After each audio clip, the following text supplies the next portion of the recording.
Tuesday night Kreuger show. Look who's in the house wearing a scarf. Wearing a scarf. We got a lot to get to. It's Raj night. It's Seahawk week, and it's a quick one. I was down in Santa Clara. A lot of good stuff today. We don't have enough time for all the good shit that we want to do right now. So come aboard. The Pig and a Pickle Krug show is getting out right now.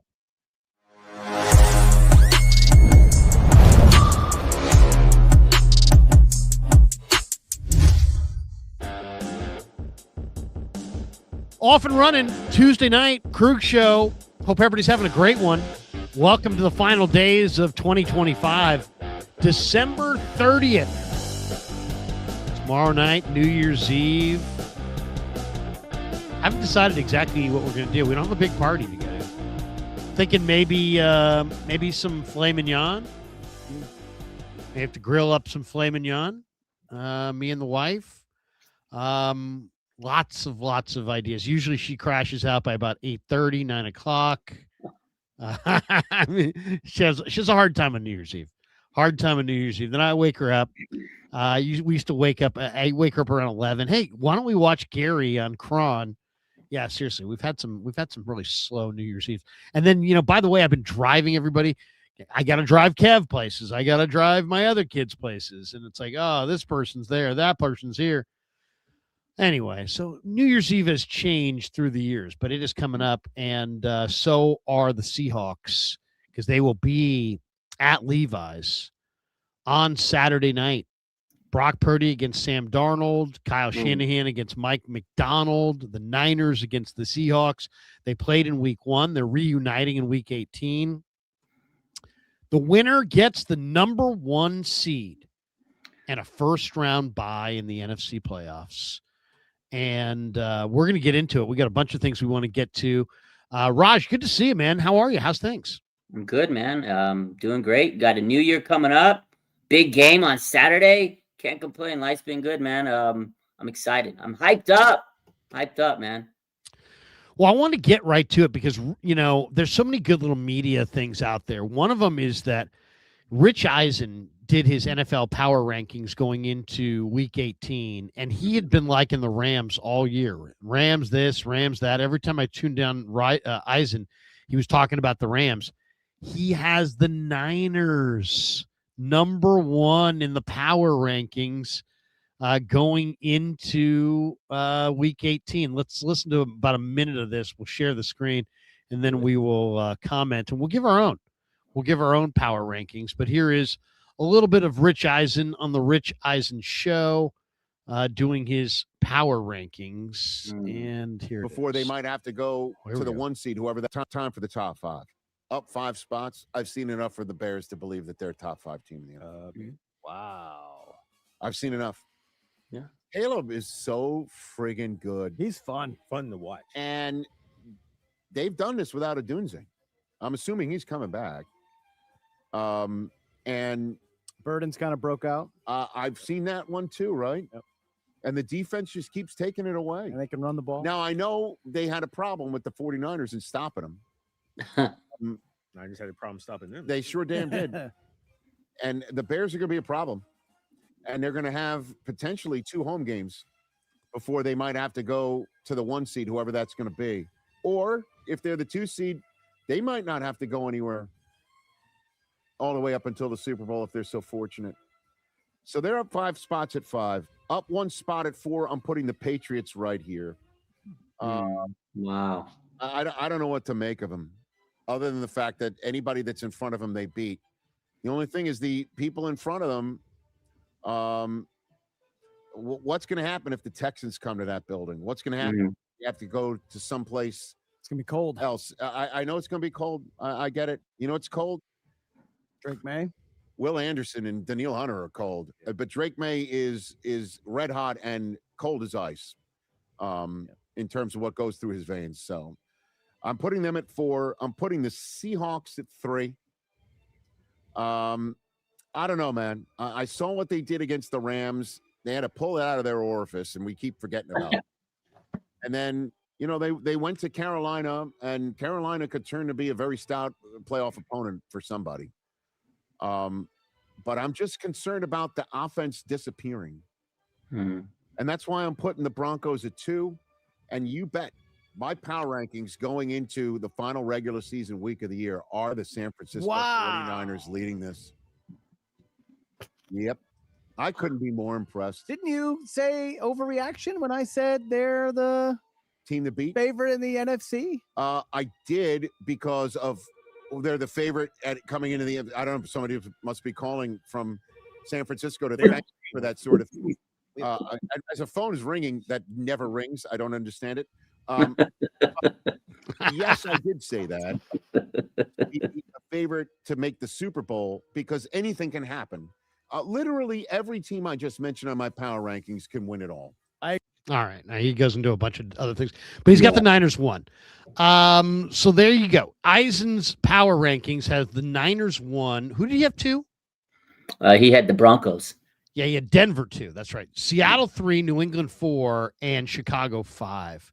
Correct. Raj, who would be your top 5 power rankings right now? And do you agree with Eisen that the 49ers should be number 1? I mean, it's a dramatic thing to put the Niners number 1, especially with a defense that is not very good right now. But their offense is sure good, and their special teams are good, and Kyle Shanahan's good. Brock Purdy looks like it's his time. So I do understand. I'm excited about the Niners too. So I understand those who would put them 1. How would you rank your top 5? I mean, I'll get back to the Niners because I do think they're number 1. But let's go. Let's go 5-1. So 5-1. I got the list that he has. I'm going to say number 5. I agree with him. I think the Bears are a top 5 team. After watching that game on Sunday, man, oh, God, Chicago's good. It took it down to the wire. Like, I know the Niners' defense wasn't good, but like he said, Chicago's defense wasn't good, but they're very opportunistic. They did get a pick 6 on the first play of the game.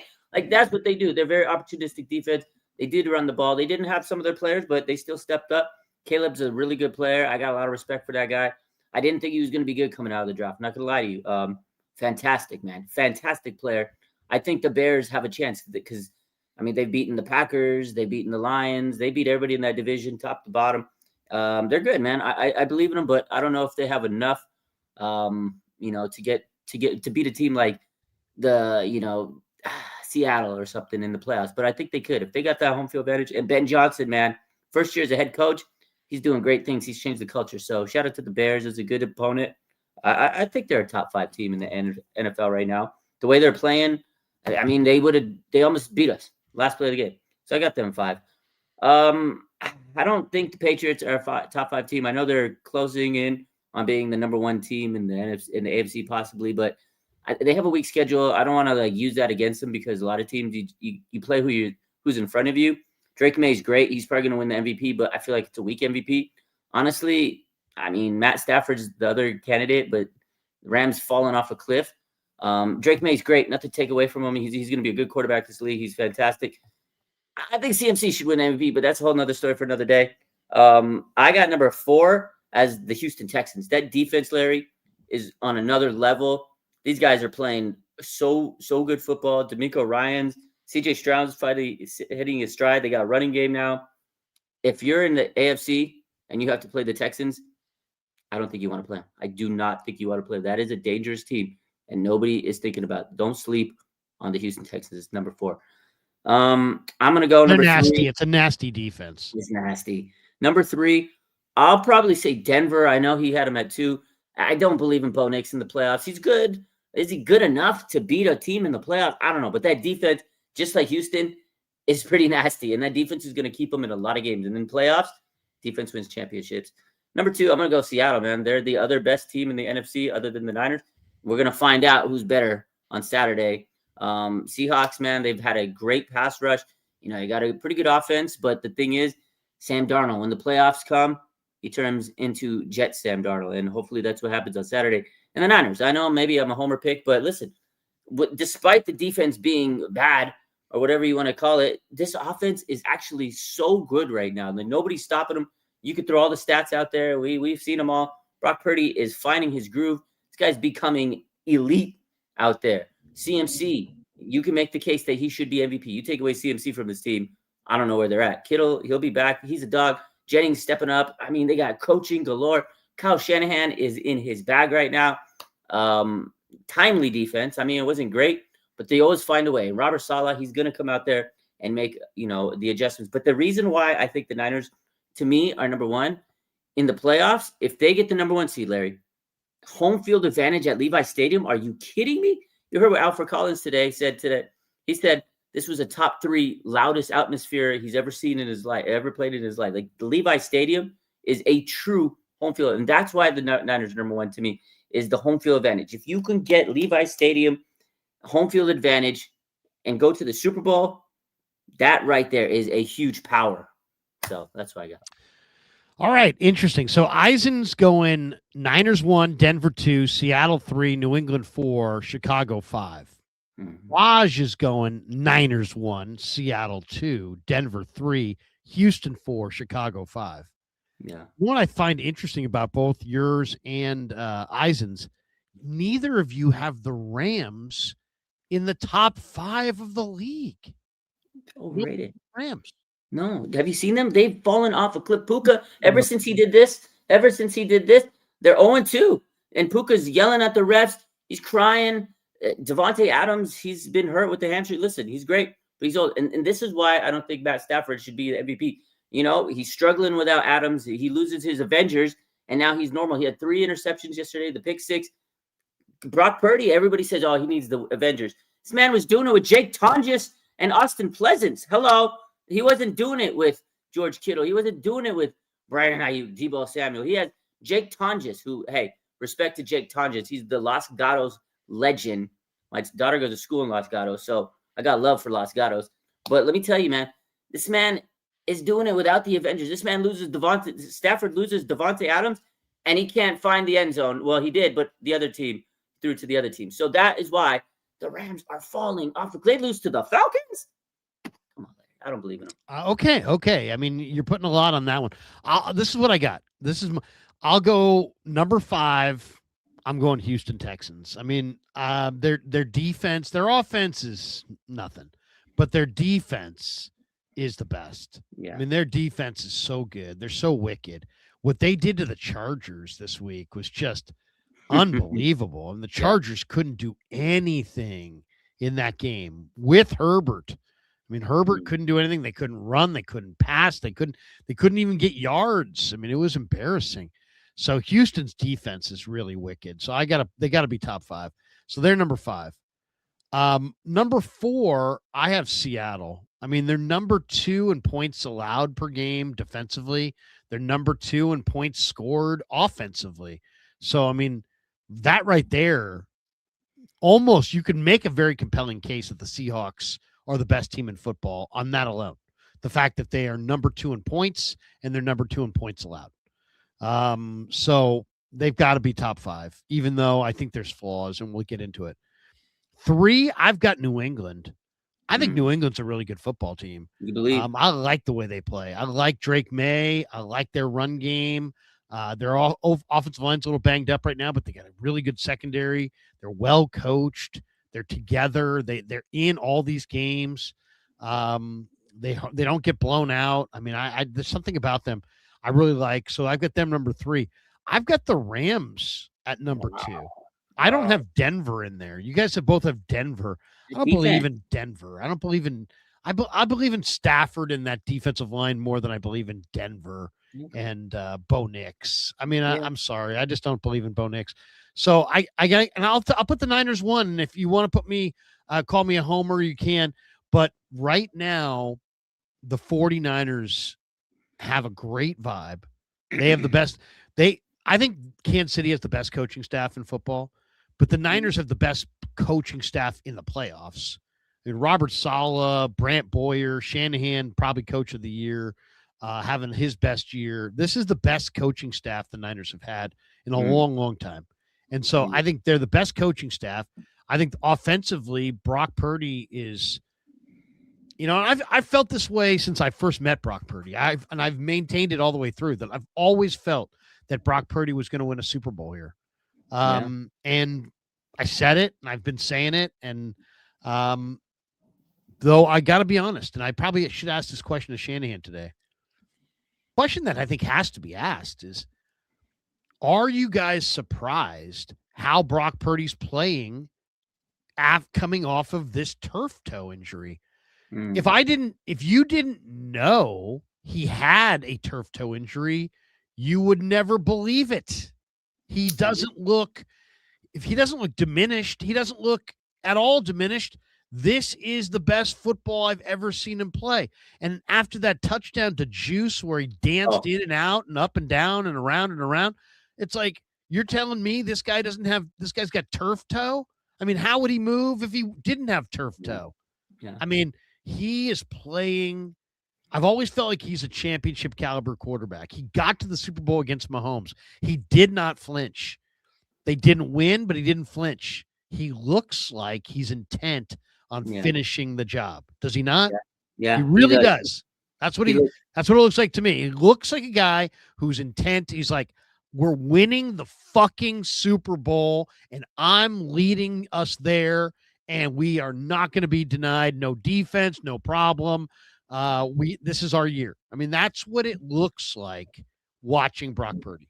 I'm trying to be objective about it. Who is playing better than Brock Purdy right now? That's Larry. That's why I think they're the number one team, like in that power. That's why I think it's people. They're gonna call us homers. Oh, then of course you're gonna say that. But listen, you've seen the stats. Brock Purdy, what he's done since he came back. He had one little clunker of a game against Carolina, but he rebounded that game. But look around the league.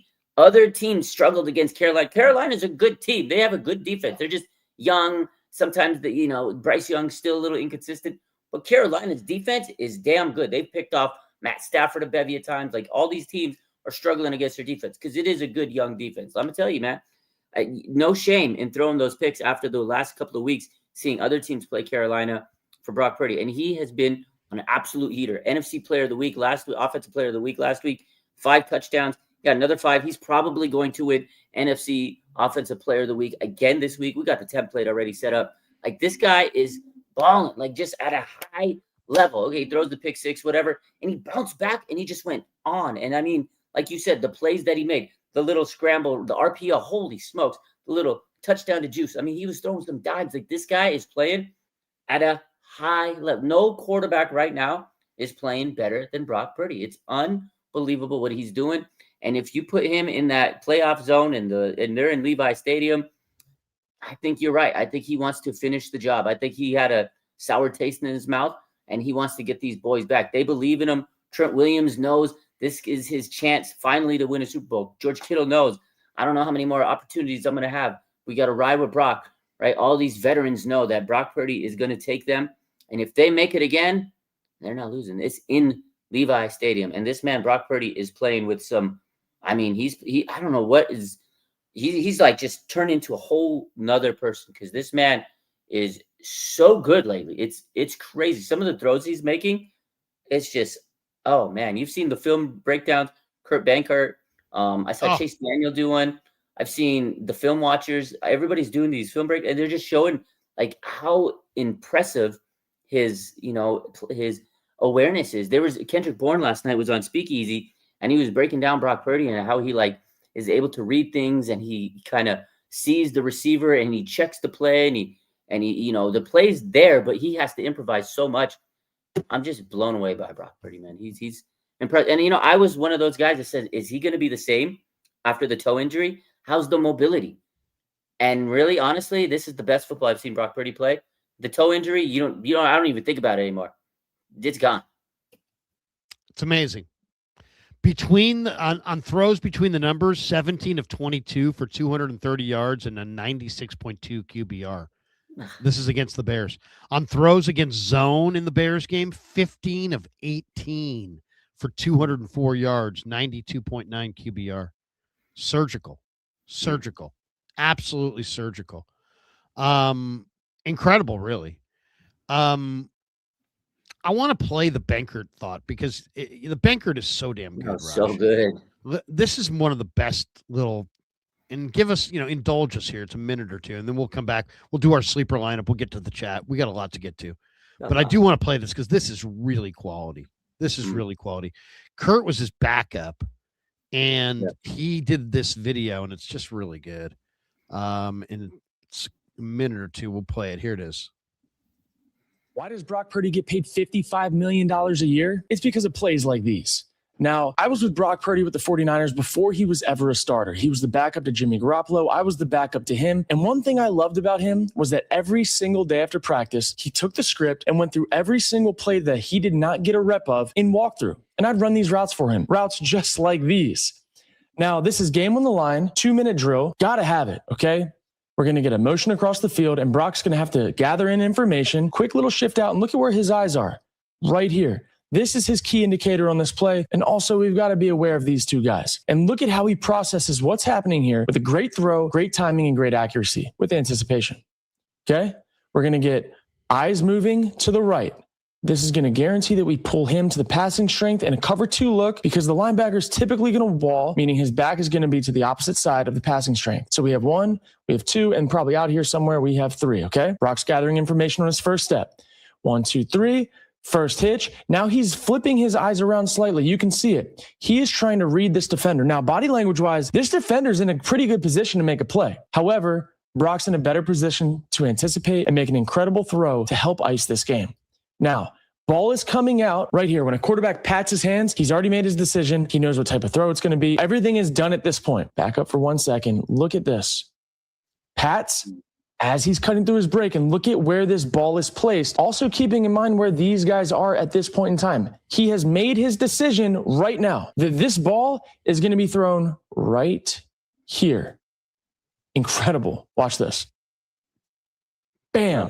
Out, incredible placement, incredible timing, and this is on a frozen road. Brock's arm looks really good right now, and he's making every single throw all over the field, and Juwan Jennings is going to go do the rest. Also want to give a shout out to Ricky Purcell. Great block to spring this, way to get in the way. But man, Brock Purdy, he's a technician. He has full awareness and understanding of the offense. He's playing with great anticipation. And we know when he needs to make plays with his feet, his toe is healing and he can get it done. And the Niners are 1 game away from finding their way into the number 1 seed if they beat the Seahawks this next weekend, even though they've been through hell and back with injuries this year. They're playing good ball. Shanahan up for coach of the year, and Brock, he's back. Wow. Yeah, I mean, that was well done. But, you know, the thing is, you can have all that knowledge. You can have all that, you know exactly where you're going.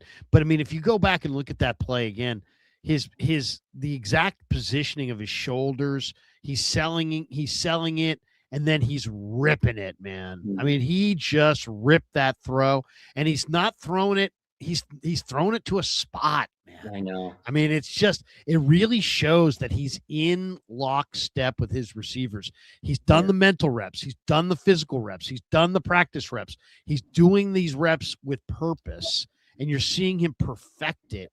And it was just awesome. That was an awesome kind of breakdown there by Benkert. I really enjoyed that. I thought that was really good.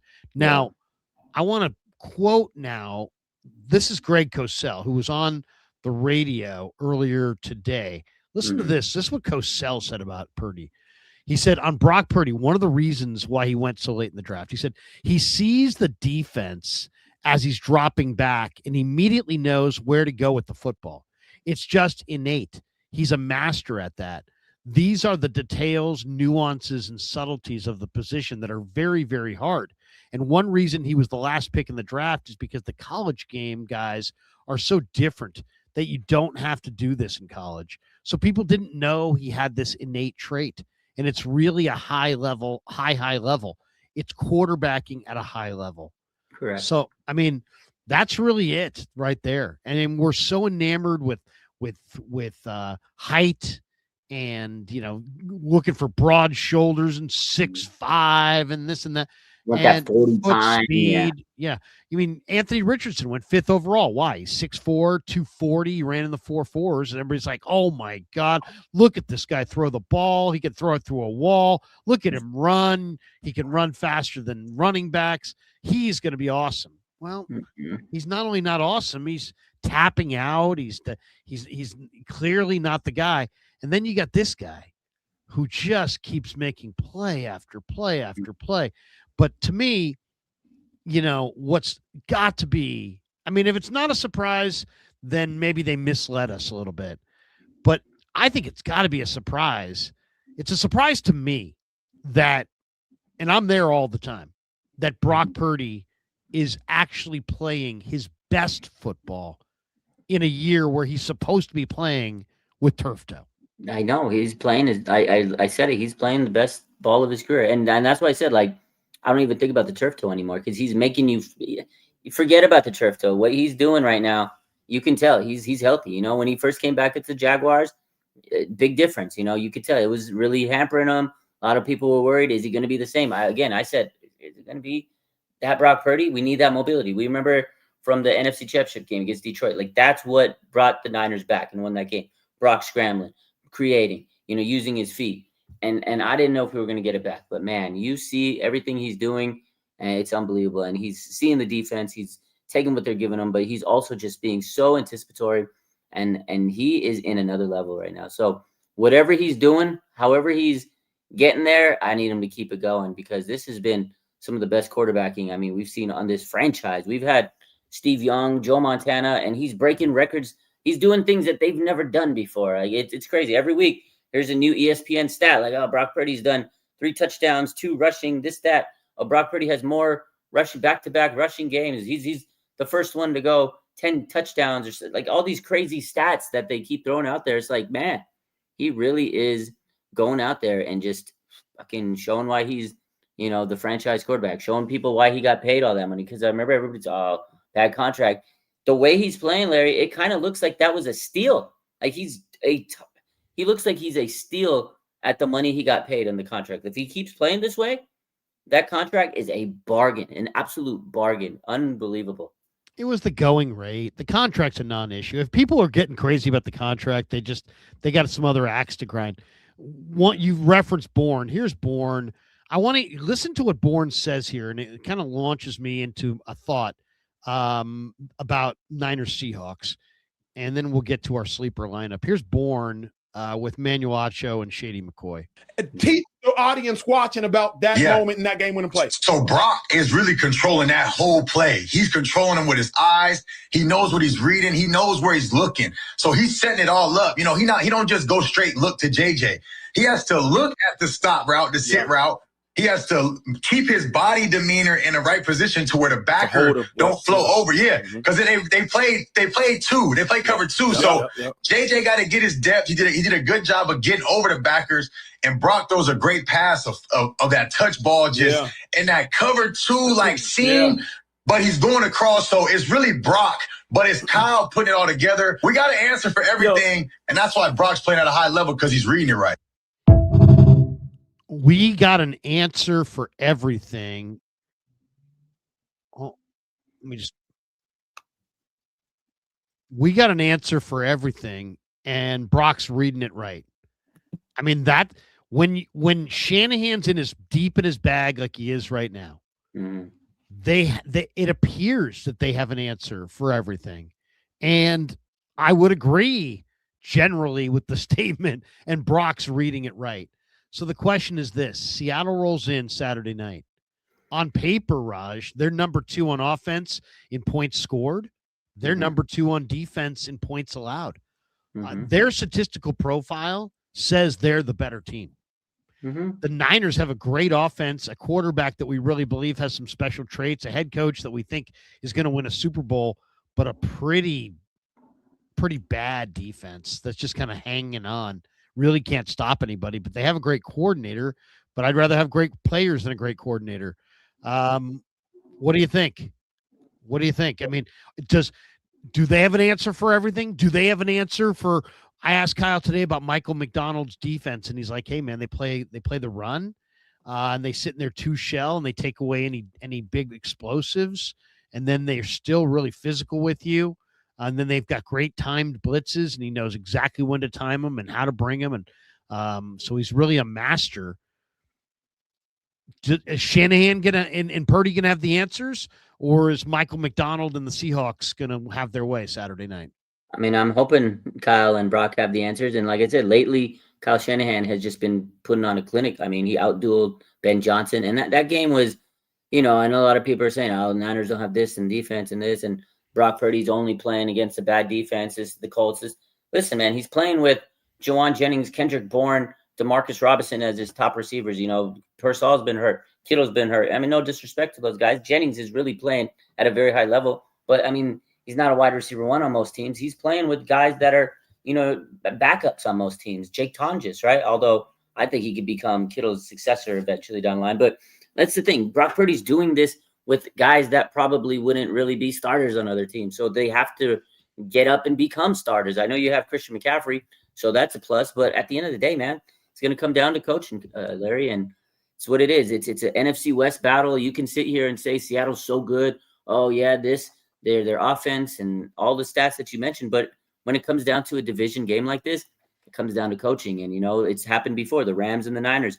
There's been times with the Rams where so much of a better team. A couple weeks ago when they played that first game when Mac Jones was starting, right? And the Niners were banged up and they won. It was like, holy smokes, how the Niners win. So in these games, both teams know each other. They know what's at stake.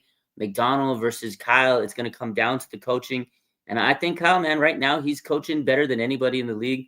I think he's coach of the year. I mean, to sit here and be 12-4 with a chance to have the number one seed in the NFC, Larry, is unbelievable with all the injuries they've had and everything they've had to face, you know. So I think right now Kyle Shanahan is going to get it done. And I think because him and Brock Purdy are the best quarterback coach duo in the league right now. Right now, nobody's doing better than them. I mean, you can sit here and say, oh, they played a weak schedule. Patriots, they're same thing, but they're winning and everybody's, they're a good team. So you play with who you have. You play against who you got, and I really count on Kyle and Brock, man. They're hungry. They're playing at a phenomenal level right now. So. Dude, you just said it right there. I totally agree with you. The Niners are super dangerous. Why? Because they have experience and they're hungry. They're hungry. You're not hungry for something you haven't tasted. There's a lot of these teams that have never tasted it. So they're not hungry for it. They want it, but they're not hungry for it. The Niners have tasted it. They were in the Super Bowl in overtime. They understand what it feels like to lose that game. So they are hungry and they are experienced, and that's a scary combination. All right, let's hit our sleeper lineup, and we are brought to you by our friends at Sleeper. That's right. 49er football season is presented by Sleeper, the fastest growing fantasy platform in the world. It's a one-stop shop. You get blazing fast news, real-time stats, group chats, season-long leagues, and, of course, Sleeper picks for daily fantasy. So use promo code Larry, Larry. Sleeper will match your first deposit up to $100. Link is in the description. Terms and conditions do apply. Once again, sign up. You're going to love it. It's a ton of fun. Sign up and send me a comment. I'd love to hear how you guys are doing. All right, let's hit our lineup here. Raj, what direction are we going? Niners, Hawks. I'll give you one. Let's start with Brock Purdy. I like the Brock Purdy rush stat. Brock Purdy runs when the money is on the table. Hey, it's December. The money's on the table. The 49ers view this as a playoff game. So I love the rush yards over more than 13.5 rush yards for Brock Purdy. I like it. More. I think that's a smart bet. We just talked about his mobility, about him, on the turf toe and how he looks like, a different person. I think he's got to run at least for a 15. The one thing about Brock right now, I'm watching that game on Saturday or Sunday, and you were there, I was there. Amazing, but when he ran, I thought he was Mike Vick. I was like, oh, this is Mike Vick. Like that's what he was looking like. It's crazy. You don't think that Brock Purdy has that, but when he does it, it's like, oh my God. Like when he's just breaking people's ankles, it's unbelievable. So I'll go with that. I like that. Let's go Darnold. Let's see what Sam Darnold's got for props. I like over more than a half an interception. Sam Darnold's thrown 9 picks. In the last number of games, he has got 9 touchdowns and 9 picks. Okay. So give me a Sam Darnold throw a pick for sure. You know what? That's it. Playoff Darnold. He usually sees those ghosts. Picks. Yeah, I like that. It's good. Who do you want to go with here? Go Christian McCaffrey. Little CMC. The receiving, listen, he needs 110 yards receiving to get 1,000 for the season. He's on pay. I don't know if he's going to get 110, but I'm pretty sure he's going to go over 31.5. I would bet the house that he's going to be a big receiver in this game. Shanahan knows he's going to try to get him the record, but at the same time, they got to do what they got to do to win. But I could see him getting some big receptions. He's trying to go for 1,000, Larry.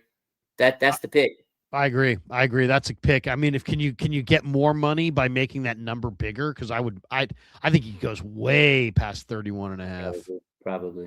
All right, so there we go. Let's go JSN. JSN. Ooh, look at that. 102 is the receiving yards. Is he going to cook us that? But listen. Oh my God. You heard what Phenomenal Lenore said this week. He wants to shadow JSN. I don't know if 102 is a lot. 102? It's a lot for the prop. Oh my God. Stay away from it. I'm going to take the anytime touchdown. I was going to say for sure, give me the over 7.5 receptions. Yeah. The guy's going to catch 8 or 9 balls. I mean, he is. They go to him all the time. I had him on my fantasy team this year. He's just ridiculous. So I'm going to go with more than 7.5 receptions. That 102. I can't even touch that. Let's go one more. Okay.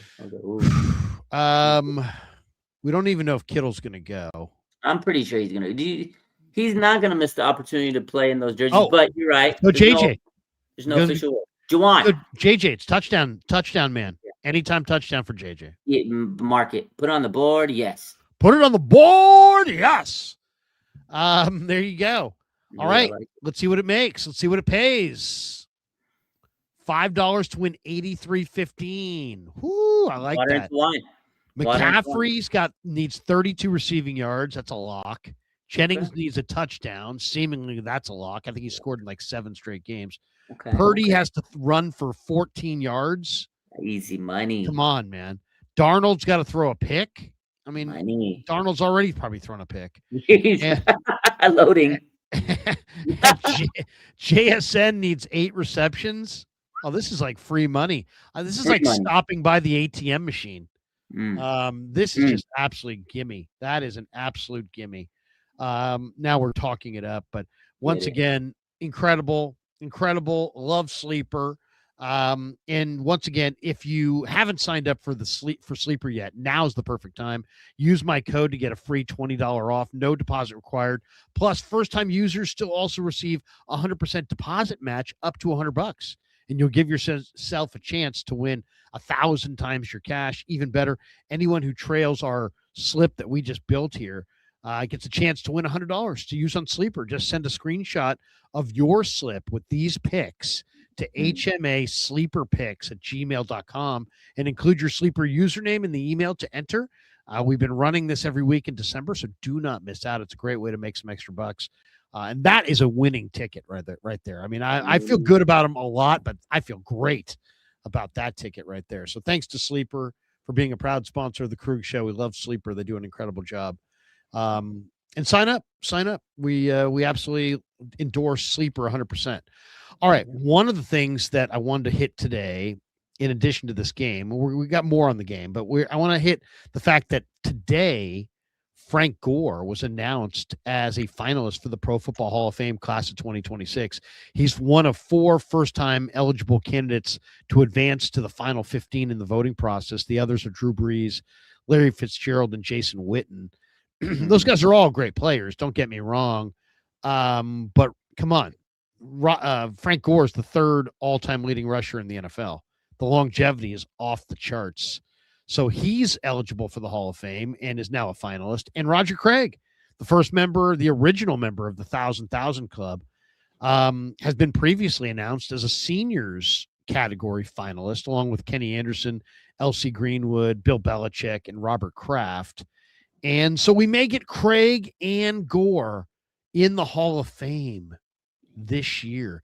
How amazing would it be if we had Craig and Gore, and then the Pats got Kraft and Belichick, and it was Niners Pats Brock Oh, Purdy, Drake May in the Super Bowl. oh, that's a story. That's a good story. I didn't think about the Patriots. I've been saying Niners because they'll announce the Hall of Fame before the Super Bowl, and I'm thinking Craig and Gore. That'd be fantastic. But now that you just said the Patriots one, that's a little. That could be the script, Larry. It could be the script. That would not be bad. That would not be bad.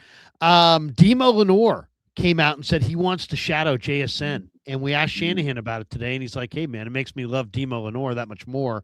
But, we're not doing that. Or he basically was like, hey, look, if we decide to do it, we'll decide to do it. If we think it's in our best interest, we'll do it.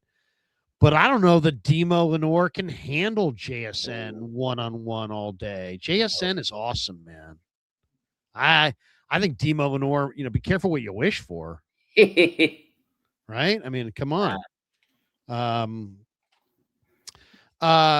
There's another thing I wanted to show you on Brock Purdy that I thought was really incredible. Oh no, I wanted to show you this. Here we go. This was, to me, there was an interview where Juice talked about the Niners mindset. And listen to this. This is really interesting stuff and how they view this game on Saturday against Seattle. And it's an interesting mindset. It makes me think the Niners are really going to fire. Here's Kyle Juszczyk. Are you guys openly communicating about wanting the number one seed amongst each other? Or are you guys just saying, okay, it's just one game at a time? It's, hey, it's that classic, like, we'll talk about the one seed and then everyone's like, hey, it's not about the one seed. It's about this game. But I mean, in reality, man, we all know it's at stake. Yeah. And quite honestly, we feel like, I mean, this is a playoff game, because if we can win this one and next one, we get a game off. That's an automatic win. It is, brother. That's worth more than a wild card win, So, yeah, we're very aware of it, and we talk about all of it. So they're aware of it, and I mean, obviously they're aware of it. I mean, it seems almost ridiculous to think they wouldn't be aware of it. But there are teams that kind of compartmentalize their thoughts and everything, but they're aware of it and they understand. Let me ask you this. There are people that have said this, that the 49ers' best and maybe only chance to win the Super Bowl is to win on Saturday. Do you agree with that? I don't agree with that. I think they can still win it if they don't win on Saturday, but I think their odds 100, obviously they go up because you get the bye week, you get to rest people that are hurt, get a little bit of time to, recover. Trent Williams, if he plays this week, we don't know. So if he doesn't play this week and you get the number one seed and you get that extra week off, that's a big plus. So yeah, 100%, it would be great, but I still think the Niners can win games on the road. I'm not worried about a lot of these. I've said it all year. I just not worried about these teams. I told you about the Rams. If the Niners had to play the Rams and they had to go to Levi South, right, and they had to go to SoFi, it's a home game for the Niners. It's not worried. I'm not worried about that. They're falling apart. The Niners could beat them. Eagles, their offense has been ugly. They got a good. They got the trenches are good, but I feel like the Super Bowl hangover is it's there. The cloud is there, and it's gonna fall apart for them in the playoffs. The Bears good, but we showed we could beat them. Everybody else in that NFC, I'm really not worried. I'm not. So I think the Niners could go on the road in any of these situations and win. But yeah, obviously you want the number one seed, because if the playoffs are in Levi Stadium, Larry, they're not losing. It does make you feel good.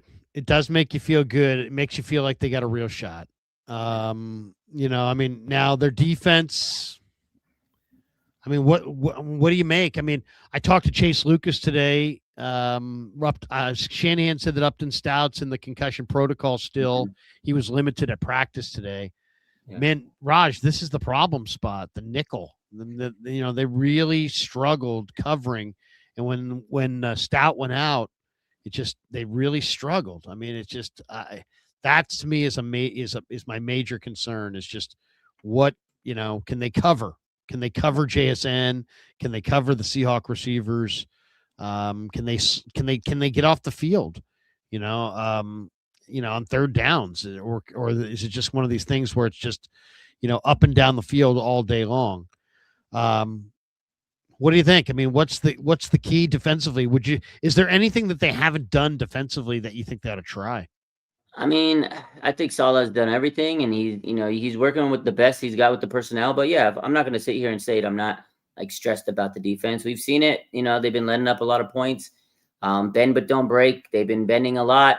At the end, when it comes to, push comes to shove, they made the plays they need to, but it's a dangerous way to live in the playoffs. They don't really have a stout pass rush, but I think if they can get Upton Stout back, that's a big, that's a difference maker. He's been really good this season. He's a playmaker. I just think that, hopefully people get healthy. I like Tatum Bethune, but, he's got to get better in coverage, maybe blitz a little bit more, but at the same time, you don't have that guy like Bosa that commands a double team, so it doesn't open it up for everybody else. So I'm just going to trust Robert Saleh, man. I've trusted him all year, and he's made the plays. He's made the adjustments. I don't really think there's a magical button that you can do. You just got to hope and pray these guys lock down and tighten up and, stop making penalties. That's one thing. They've had some bad penalties here and there through the season. But, yeah, I hope we get Upton Stout back. I hope we get Renardo Green back. He came back to practice today. He was full. I think things like that, little things like that will help us a long way. Getting a guy like Renardo and Stout, that's a huge, huge difference maker for the Niners. One of the things that, I'm not surprised by that many things, but, I give you my takes, I give you my honest opinions, and I'm straight with the audience, but I don't sit here and try to pretend like I'm Vince Lombardi and Bill Walsh rolled into one. Like I have all the answers. Like I know more than everybody else. I'm just giving you my opinion. My opinion was that in OTAs that Austin Pleasance looked like a ton. And we did videos on it. And I'm like, look how big this guy is. Look how athletic he is. Look how fast he is. Then he got to training camp, and it seemed like he just couldn't block anybody. He was getting worked by Bryce Huff, sometimes not even getting a finger on Huff, and Huff was going right by. He was getting burned by power, just waltzed into the lap of the quarterback. He just looked awful. He wasn't doing anything impressive at all this summer. And I thought to myself, if they have to play this guy, they are absolutely screwed. And then sure enough, Trent Williams goes out in the biggest game of the year. And this guy comes in and man, he played great. He really played great. And here is Baldy's breakdown of one of his plays. This is some good stuff by Baldy, who was a former offensive lineman. Listen to what he says about Pleasance here. So Trent Williams gets hurt on the very first play of the game, and Austin Pleasance come in. And what a pleasant surprise. I mean, but honestly, the guy's never played. I mean, he's been in this league since 2020 on 6 different practice squads. But Chris Forster is the offensive line coach of the 49ers. He's the best, if not one of the best line coaches in this business. You watch this guy just throw Austin Booker inside. Like, he's got size and he's got strength. He's 6'7", he's 330, and he can bend. His knees bend. He's got good movement. You watch him working with Burford here.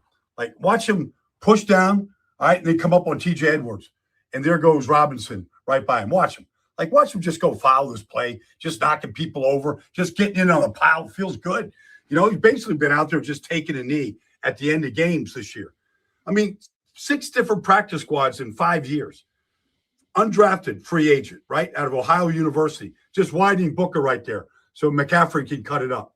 Like, you watch these plays and you're like, game-winning touchdown, right? You got to build the wall. It's a little jet protection here. Here comes Brendel and Burford and Pleasance. Like, watch him just wall this all off right here. That's Grady Jarrett and Austin Booker. Like, can you protect the backside of Brock Purdy any better than that? To whip it and whip it good like that. And then, when McCaffrey ran this touchdown, this might have been his best block of the night. This cutoff block of Grady Jarrett, you got to be able to move to get in a position to do that. Cut off a 3 technique like that. So Run CMC can take it into the end zone. That was a nice night. Good job by Chris Forster again. Excellent job getting Pleasance ready to play. Didn't skip a beat. Yeah, I mean, impressive.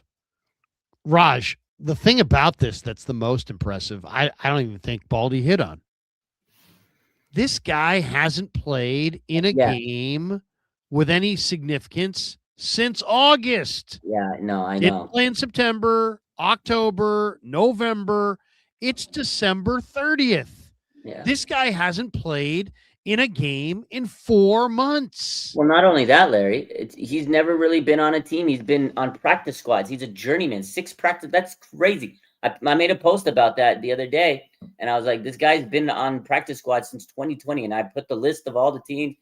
He's never really even played in a game, and like in a regular, like, this guy's never seen action. And given the circumstances, Trent Williams, All Pro, Hall of Famer, goes down and you throw you in, like obviously you got to be prepared no matter what time.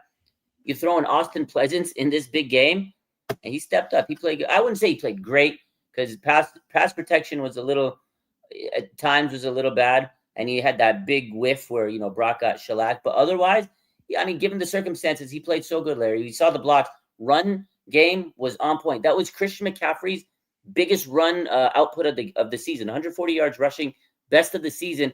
Austin Pleasance was in at left tackle. Fantastic, man. I got to give him a lot of props.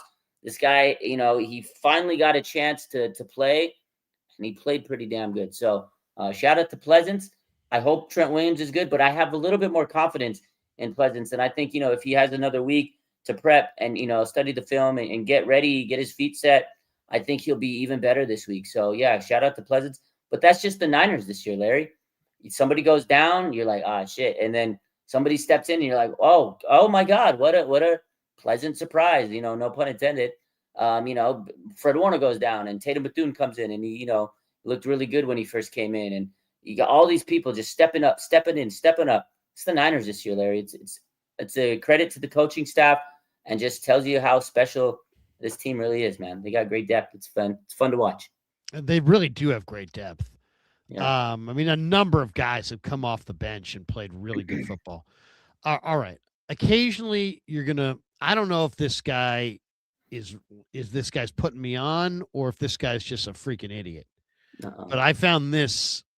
I saw that. And I gotta share the screen on this. You shit on this it. might be one of the worst. This might be one of the worst analysis I think I've ever heard. All right. I mean, there's good analysis and there's bad analysis. And then there's this.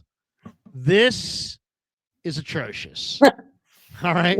Listen to this. I don't know what we should start a GoFundMe for this guy. This guy's a rage baiter. I mean, what is going on? Not to mention this guy doesn't look like he was around for Jerry's career. But here we go. Jerry Rice could never play in today's NFL. We could stop it right there. Just stop. Stop the tape. Stop the fight. We could stop it right there. And I think you get the gist of what? Excuse me? We'll take it from the top. Jerry Rice could never play in today's NFL. What nobody's ever told you about Jerry Rice is the fastest 40-yard dash that Jerry Rice has ever ran is a 4.71. There are defensive linemen who are running faster 40-yard dashes on a consistent basis in 2025. Jerry Rice's main thing was route running. It was agility, being able to get in and out of breaks quickly. That's because back in the day, nobody practiced agility. Nobody practiced strength training. Jerry Rice was great for his time. He's not a great all-time wide receiver because his game can't go in different eras. Jerry Rice would have to be a tight end in 2025 just based off of his speed.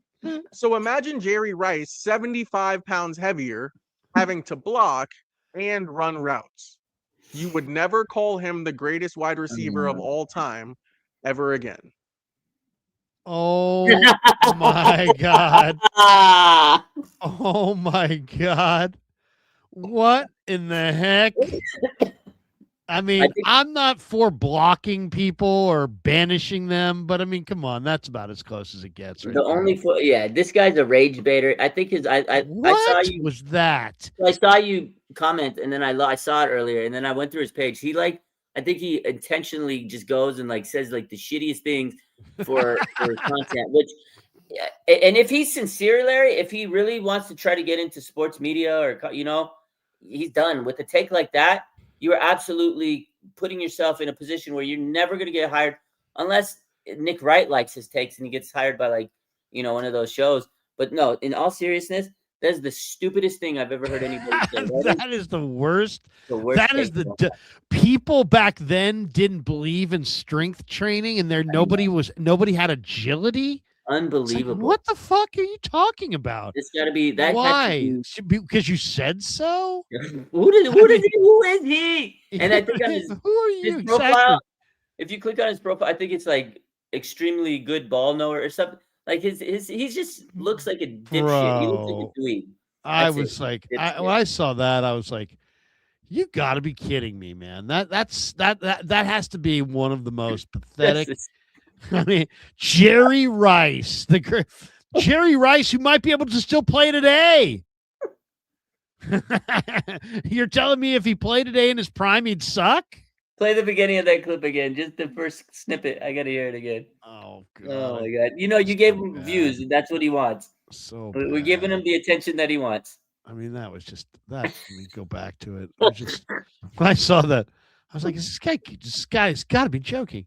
I saw your quote tweet. I was dying with it earlier. Oh my god! Jerry Rice could not play in today's NFL.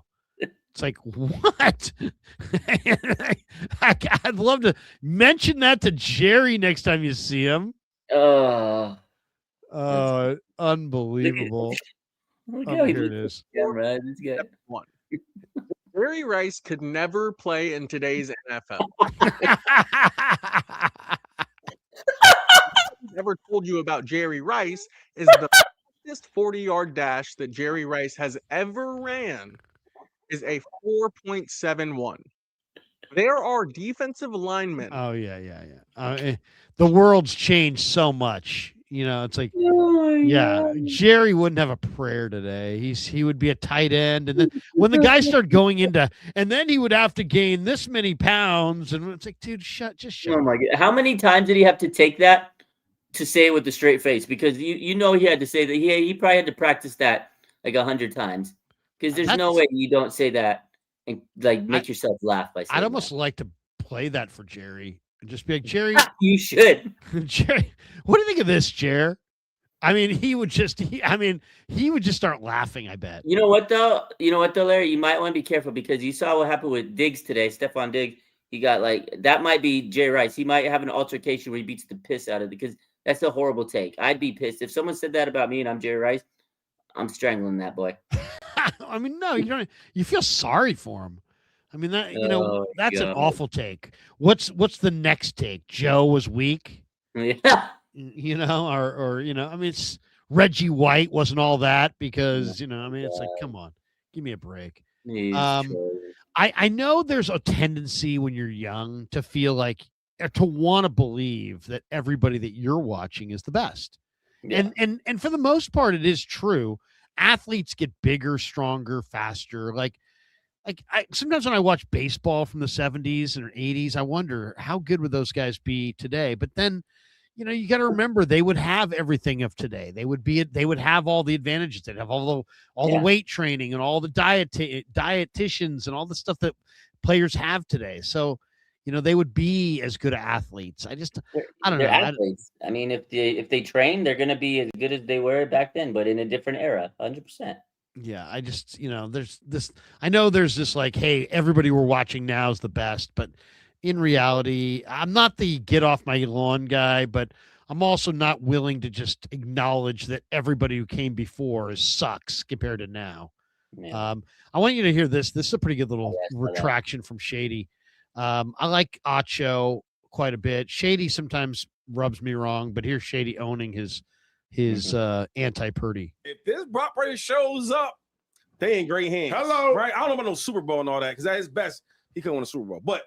And I don't think they have enough on that team to win a Super Bowl. Okay. Because sometimes you get a little carried away with the SB word, right? So I don't want to use the SB word. It's like cursing. All I'm going to say is if this Brock Purdy shows up, Cat Bear, they might be doing something. Because I'm thinking, like, what other teams could play like that in the playoffs? I'm thinking the Rams, obviously, the defending champs. But who else over there? Yeah, that's really it. Yeah, that I really believe in. So yeah, I like this Brock Purdy, and I want to apologize because Brock. When you see, I keep forgetting though when he play like that. Yeah. Right, because he has some games like us. It's like, let's just throw it away. Yeah. And he has some games like this, like, yo, don't forget. Yeah. So I want to give him that credit because he made us all remember how special he really is. I think that's what a lot of people are saying right now, Raj, is just, how special Brock Purdy clearly is. The stats that jumped out to me was somebody put out a graphic of Purdy versus Stafford in the last 4 games. And Stafford's thrown for 1,349 yards. Purdy's thrown for 1,061. But then you go touchdown interception ratio. Stafford 10 touchdowns, 3 picks. Purdy 15 touchdowns, 2 picks. Then you go to completion percentage. Stafford's at 64%. Purdy's at 70%. Wow. And then you're at passer rating, and Stafford's at 107.9. Purdy's at 120.5. And Rams have gone 2-2, and Purdy and the Niners have gone 4-0. And in those 4 games, they've scored 42, 48, 37. I mean, they're putting up 40 a game. We know the Niners defense isn't great, but is Brock Purdy in this offense, could they possibly get it dialed up to the point where the offense carried them all the way through? Is it possible? I think that's what we're going to have to hope for because, like I said, the defense, it's kind of up and down. You don't know what you can trust. You don't know if you're going to get a pass rush out of them. At this point, I think the offense is going to have to carry them. I mean, you've seen over the last couple of weeks, the offense has carried them, and I think that's what this season's about. Is it's going to be the offense. It's going to be on Brock. It's going to be Christian McCaffrey. It's going to be this offense, and that's why I think Kyle Shanahan is having such a good season because he is truly letting this offense be the heart of this team. Usually sometimes the defense saves the day, and you got Fred Warner and Nick Bosa. You don't have those guys, so you have to really, really, really hunker down and get this offense rolling. When you went basically 2-3 weeks without a punt, man, that was unheard of. Freaking Morstead finally punted. Like, that's how good this offense has been. And I think they can continue to be that good. They're a well-oiled offense with Brock Purdy. And it's unbelievable that it's going down like this, but I believe in this offense. It's amazing. Like, yeah, Brock Purdy, Sam Darnold, right? It's going to be a heck of a matchup, but you just read how accurate Brock Purdy's been. Like, this offense has just been acting and playing on this stratosphere that's just something else. And that's credit to Kyle Shanahan, man. He's really been fantastic this year. So good stuff. And the other thing is, it's funny that Shady, apologized to Brock, but it's not just him. Everybody in the media is starting Cowherd. Cowherd. They're glazing him at everybody. Oh, Brock, because they don't want to be wrong. They don't want to be wrong. Now okay. All I would say though is that while you're complimenting Brock, the one thing that kind of bugs me is there's a lot of people that have been trying to kind of crap. It's like this 2-step move. Like, let's compliment Brock and let's crap all over Mac Jones. Yeah. Dude, Mac Jones is a badass. He's good. If it wasn't for him, we wouldn't I have total confidence in Mac Jones. If Brock Purdy got knocked out, Mac Jones could win the Super Bowl. I really believe that. I think so. That's a fair take. Yeah. Mac Jones is the best backup quarterback the Niners have had in a long time. A long time. Now they had Kaepernick. Then they had Alex Smith as the backup, I guess. But I mean, right now, Mac Jones can run this offense. He's accurate as hell. He's poised. He's not afraid of the moment. He's got some moxie. He's got some magic. I like Mac Jones. I think Mac Jones is really good. And, yes, Brock, you said it, I said it, we all said it. Brock Purdy's better than Mac Jones. But that doesn't mean that Mac Jones is crap. Mac Jones is good, really good. And for people to be like, you guys wanted to stay with Mac Jones. We just wanted to stay with Mac Jones for a couple more weeks. The team was on a heater. Like, it was hard to sit there and say, this guy's got the hot hand. Like, everybody in the media was saying it.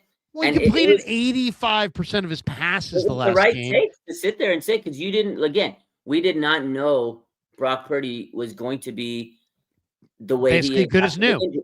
We didn't know if because you're questioning him from coming back from the turf toe, and you're like, oh man, but now that he's performing the way he has, you're like, turf toe, it's nothing. Because the difference between those two is Brock Purdy's mobility elevates him to another level. Mac Jones will never be at that level because of that mobility. He's good. And I got nothing but respect for Mac. If it wasn't for him, we wouldn't even be in this position. This guy saved the season. Like, shout out to Mac Jones. He truly was a savior at the beginning of the season. Amazing. Because if we would have had any other backup quarterback, Larry, we're not in this position. We might be scraping fighting for a playoff spot this weekend, not the number 1 seed. So that mobility that Brock has, you could see it, and it's like, holy smokes. But if he goes down, I got so much confidence in on Mac Jones. Unless the only team I'm stressed about if we were down the line and play in the Super Bowl because of Mac Jones is Texans. That fucking defense is gonna they probably kill him. They probably kill him.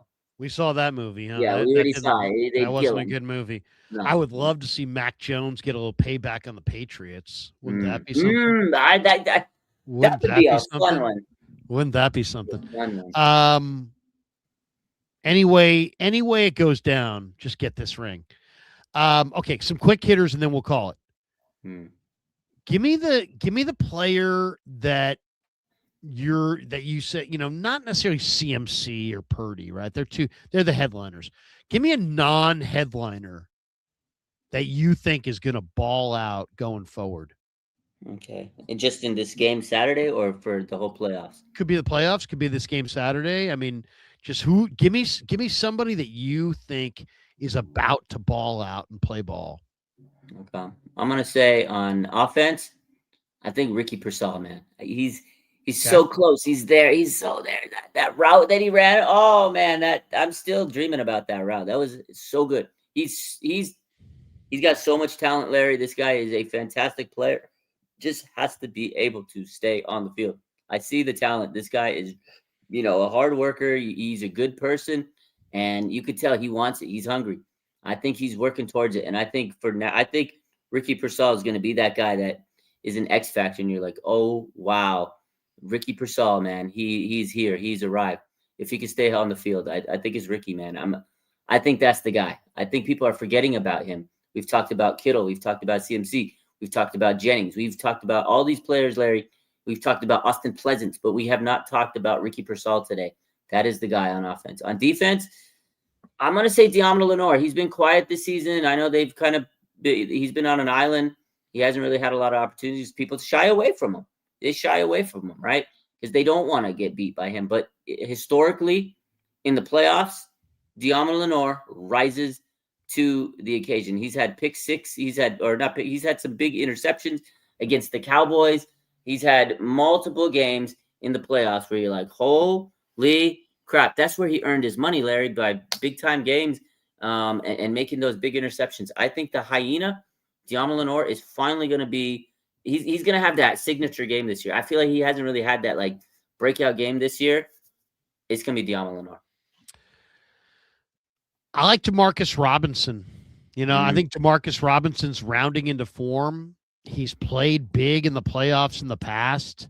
He scored a bunch of touchdowns last year. The moment's not too big. This guy's gone like every year of his career.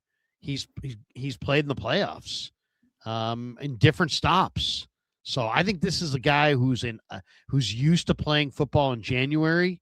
And I think DeMarcus Robinson has got the kind of demeanor that he's going to make some big plays. And on defense, I'm going to go with Malik Mustafa. I think Malik Mustafa is, he plays with a purpose. He hits with a purpose, and I think he's gonna have a tackle, a hit that separates somebody from the football, and the Niners are going to get a turnover because of it. So I like those two guys. Couple last ones. There was a story today that I thought was kind of interesting. The Cowboys have released cornerback Trevon Diggs. Now, he was their 2020 second-round pick, and they placed him on waivers today. He's got a big salary, so it's unlikely he's going to be claimed off waivers. So he's expected to clear waivers and hit free agency. And CBS Sports, a guy named Tyler Sullivan identified 5 potential landing spots for Diggs. He had the Packers, the Patriots, the Bears, the Commanders, and wait for it, the 49ers. Those teams are all basically playoff bound except for Washington. I don't know why you'd go. Why would you sign with Washington? I mean, what? I mean, that might be the dumbest thing of all time. Yeah, I signed a deal and now the season's over. But this guy's not necessarily healthy. He's had some time on the IR. He's had concussions. He did start the last couple of games for Dallas. He suffered a torn ACL in 2023. And a lot of people feel like he's never really fully recaptured his form. In 23, he had an 80.7 defensive grade and 82.8 coverage grade from PFF. Since returning, he's had a 56.6 grade on defense and a 62.4 coverage grade this year in 2025. What do you think? I mean, is it too late in the year to bring in anybody? Or do you roll the dice and say, you know what, Trevon Diggs has played some big-time football. Renardo Green's been dealing with a neck injury. He was back at practice today. Upton Stout's in the concussion protocol. When you run out of corners, you run out of corners. That's a bad thing. When you can't cover, you're screwed. I don't know, man. You know, I normally I don't like adding players this late in the year, but I think I might have some interest in this guy. What do you think? Yeah, no, I mean, because of the depth issue and the injuries, like you just said, I mean, I wouldn't hate if we signed a veteran like that. You know, he's a veteran. He'd come in and he can sit and, you know his role. And if his number gets called, great. But he's an expensive veteran. So that's the only big thing. It's like you're paying him a lot of money to come in and maybe ride the bench. But injuries are tough, and the Niners have dealt with them all year, and they always have to have that next man up. So would I hate it? No, I think it would be a good signing in terms of, you have some insurance. But at this point in the season, Larry, I think you just got to ride with who you came with, and just go with that. And, the guys that got you here are here. They're on the team. Do I like Trevon Diggs to the Niners? I mean, again, it'd be a cool thing. Of course, I'd hype it up. I'd be excited. I'd be anticipating to see what he can do. But he has had a lot of, little injuries, and I definitely don't think he's the same since the ACL injury. It's unfortunate. But, for depth-wise, yeah, I don't hate the move. But do we need to do it? Is it like, oh, my God, we're not going to win Super Bowl if we don't get Diggs? No, I think we're cool with who we have. I mean, again, the team that we have got us this far, Larry. I think they can keep rolling the rest of the way. We ride who we came with. I hear you. That would be my thought on Jair Brown. But there's a lot of Niner fans that are like, Krug, no, Jair Brown needs to be benched. He gave up a couple touchdowns. They want to see him go. They want to see Saleh go to Marquise Siegel. Siegel's a rookie, though. He's a fifth-round pick. He hasn't played in a number of weeks. Do you ride with Brown at strong safety, or do you want to put Siegel or Pinnock out there? Just ride with Brown, man. I know a lot of people have been ripping him apart, but he's made some big plays this year. I mean, the safety position's been a roller coaster this year, but you got to give Jair Brown credit. Earlier in the season, he got demoted. He came back. He was NFC Defensive Player of the Week one week. He's had his moments, man. It's been a tough year for him overall. Some days you're like, wow, he looks good. Some games you're like, wow, he's Jair Brown. So I'm gonna let it ride, man. I'm gonna roll the dice and just play with who we got, Larry. I don't want to keep shuffling the roster at this point. Just play with who you got. If you got to shuffle the roster at this point in the season, it's a gamble, and I don't like that. I don't want to shuffle the roster up. Let's just play with who we got, man. I hear you. I mean, it's so late in the year. Also, you got to worry about chemistry and interrupting chemistry. We're brought to you by Habas Law. 1-800-INJURED. They will fight to make it right. HabasLaw.com on the web. Basically, if you've ever been injured, and you get into an accident, you want to win. There's only one call to make. Habas Law. 1-800-INJURED. Visit them on the web. HabasLaw.com. Habas Law. They will fight to make it right. They're great attorneys, Omar Habas, Tarek Habas, and the entire Habas Law team. And they beat insurance companies regularly, and they're fantastic. So I can't give them any higher grade than that. If you've been injured and you want to win, give them a call. Habas Law, 1-800-INJURED. They will fight to make it right. Okay, last one. The 49ers are going to win on Saturday night because of what? Jair Brown. No, I'm joking. Everybody's saying, oh, we gave up 38 points. Well, the Bears gave up 42. It was not a defensive game. They were going to win because they're going to win the turnover battle. Plain and simple. If we can get Sam Darnold to throw those interceptions, Niners are winning. I'm going to say because of Sam Darnold. Sam Darnold, last 8 games, 9 touchdowns, 9 interceptions. He's ranked 29th out of 33 quarterbacks graded by PFF. That's why. Brock Purdy's better than Sam Darnold, and that's why the Niners are going to win on Saturday night for that 1 seed. All right, let's come barreling down the stretch with some supers. And I didn't realize, Raj, we have 19 of them. So we're going to go quick. All right, we're going to go quick. We'll make this as fast as we can. Michael Goldberg, hot take. If the Niners continue to cook on offense and drop 30+ on Seattle, that would prove that their offense alone can carry them to a Super Bowl ring. You know what's going to be really interesting, Raj? Because this Shanahan and Lynch, this whole regime was built around we want to be dominant defensive line that puts on tons of pass rush. What if the 49ers win the Super Bowl in a year where they have absolutely no pass rush? Well, it's just weird. If they win a Super Bowl this year with the way it's gone, with the injury, like if this is our Super Bowl roster, well, it is what it is, Larry. We'll take it any way we can get it. Solid MLG. F you, Larry. Purdy is the man. Let's get this dub this Saturday. Should be Sunday night. Also, our 49ers is the best. Thank you. There you go. Thank you. That little shout out for Raj. Thank you. Appreciate it. We have this one. And the FU, don't confuse that. That's a term of endearment. Oh, is it? Yeah. Propa says, Larry, can you give us some hope that this defense can play better? What can Saleh do to minimize the damage? How big would Renardo Green coming back be? Well, he is coming back. As far as give you some good thoughts on the defense, well, they had no pass rush last week. Yeah. I'll say this would be my idea. And Raj, you know, there's not a lot of moves to make here, right? There's not a lot of cards left in the deck. Yeah. But here's one move I think I would make is I think I would take Bryce Huff off the field a little bit early in games and on first and second down. He's playing a lot of downs. He's playing more than pass rush downs because he's all they got. And I get that. But I think you got to play somebody else. You got to play Farrell. You got to play Robert Beal. You got to play somebody else a little bit more and try to get Bryce Huff on the field for those obvious passing downs, and especially in the second half, he's running out of gas. They're using him too much. He's used against the run, against the pass.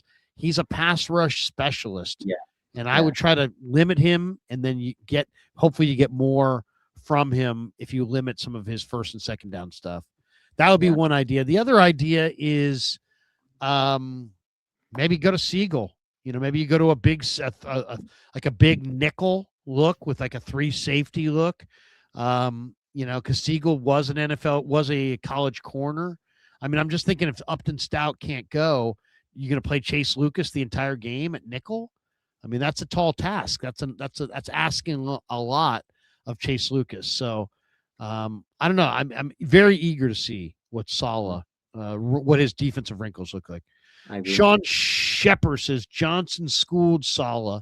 It's like Saleh is scheming with crayons and his pupils can't read. Old Darnold, please show up. Any DNs available? Sup, Raj? Any DNs available? I would say no. Not at this point.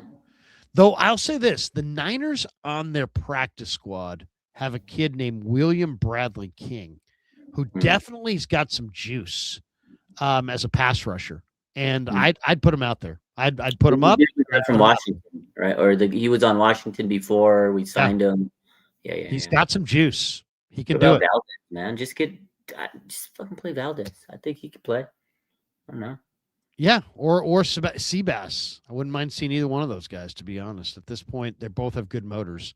Yeah. But William Bradley King's more of a defensive end. Okay. Wallace or Walsack 4. Thank you. He just sent you money to read his name. Thank you, Walsack. It's my favorite part of the show. Mark's Maine. Do you think Kyle or Saleh has any special schemes or plays squirreled away to surprise teams in the playoffs? I don't know, but dude, how about Ben Johnson in the hook and ladder? Oh. Or the hook and lateral, I should say. Oh my God, man. That was scary. Dude. Niners defended that well. They did. That was a nice little that was a big tackle by Lenore at that. Because when I saw that in my face, I'm going, oh my God, we're gonna lose on a hook and ladder. and they stopped it. That was so big. And Caleb's trying to run to the line. That was okay. Last week, Grant Cohn asked Kyle Shanahan, "Hey, would you ever use Sky Moore on a reverse or an end around?" And sure enough, he did. So he spoke it into existence. I'll tell you what I'd love to see as far as some kind of special play. I'd love to see an end around to Jordan Watkins. Oh, we're talking about a guy who's got 4.37 speed and can absolutely. He's 200 pounds. Use this guy. I mean, it's baffling to me that they haven't used him. And this guy is really good. And people are like, oh, he's probably a bust. No, he's not a bust. He's absolutely not a bust. Walsack is back. He says, how does the rain affect Brock this Saturday? Makes the ball wet, and Brock historically has not been good with the wet ball, but who knows? But, Larry, it's only going to rain in the morning from what I understand. Okay.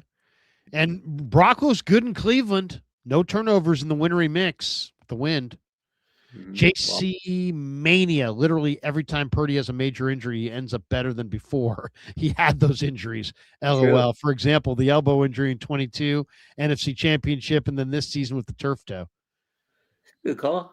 Brock Purdy's a great competitor. That's what he is.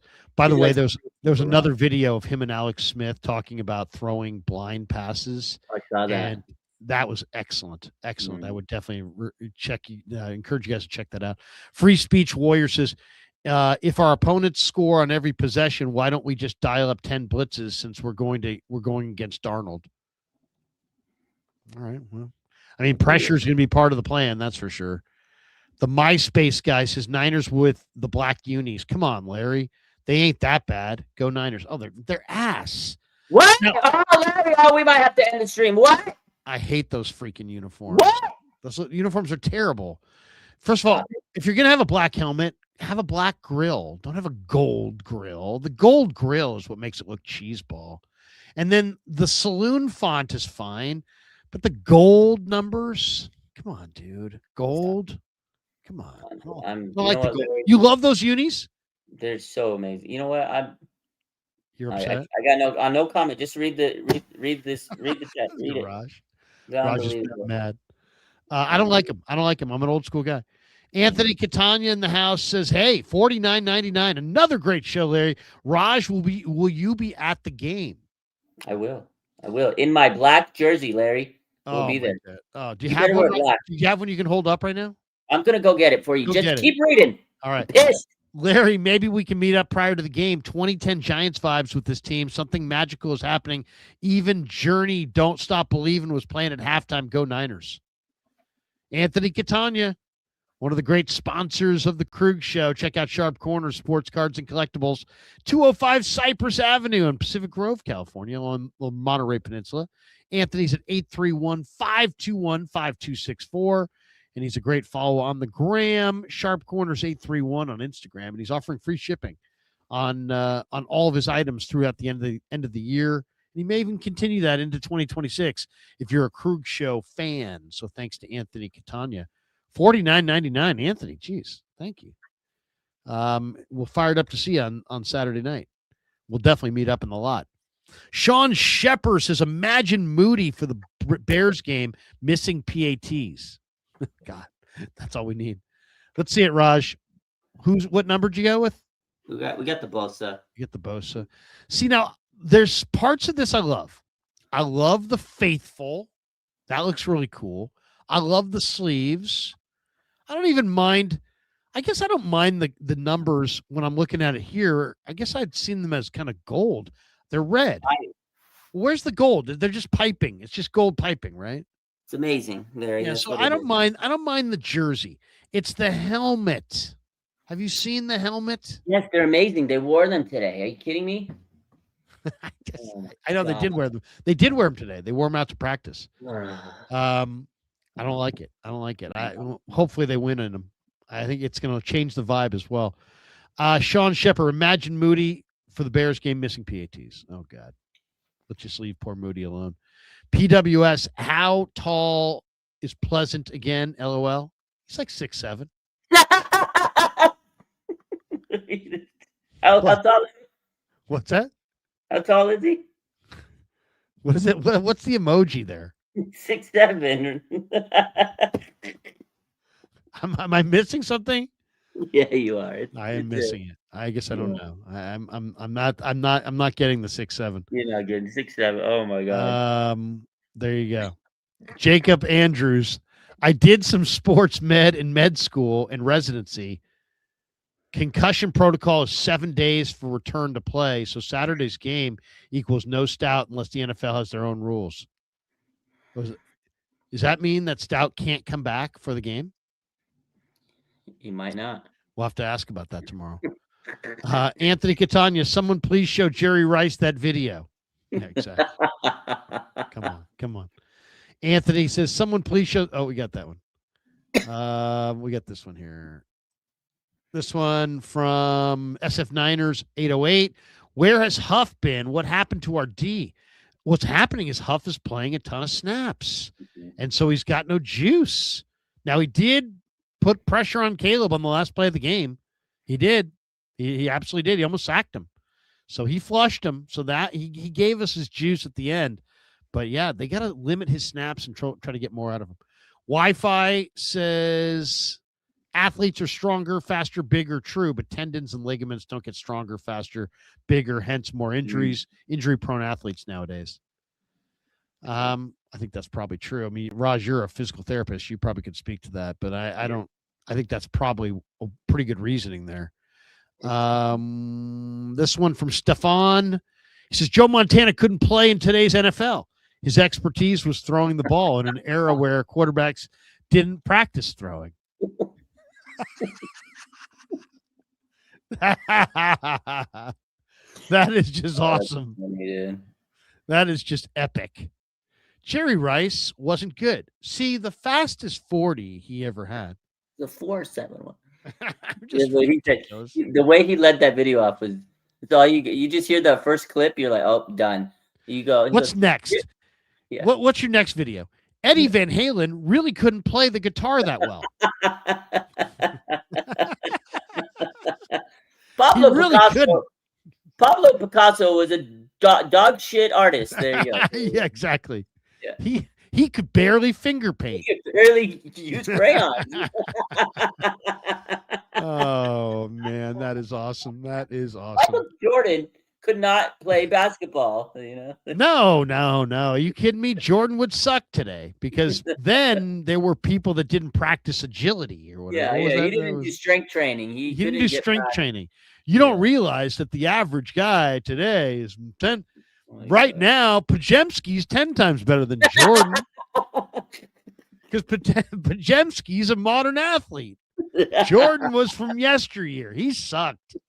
Pajemski. New York -Niner, 49er.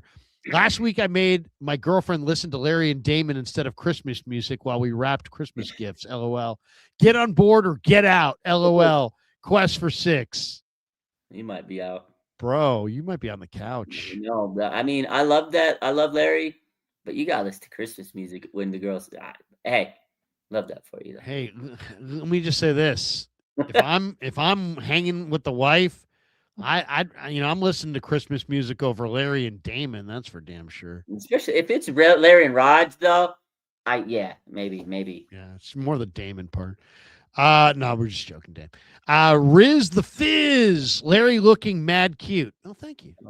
Thank you. Haven't heard that in a long time. John Hawkins, y'all are a great team. See you next year. Love the black unis. Me too. I kind of like it. Looks tough with the blue. I might wear the blue. The blue with the black looks kind of tough, Larry. I like the what color are the pants going to be? Black. It's black on black. Have you not, brother Larry? Where you been, my guy? Oh my God! No, I think I saw this in the locker room today. The black on black on black. I just don't like those grills. I like a black grill.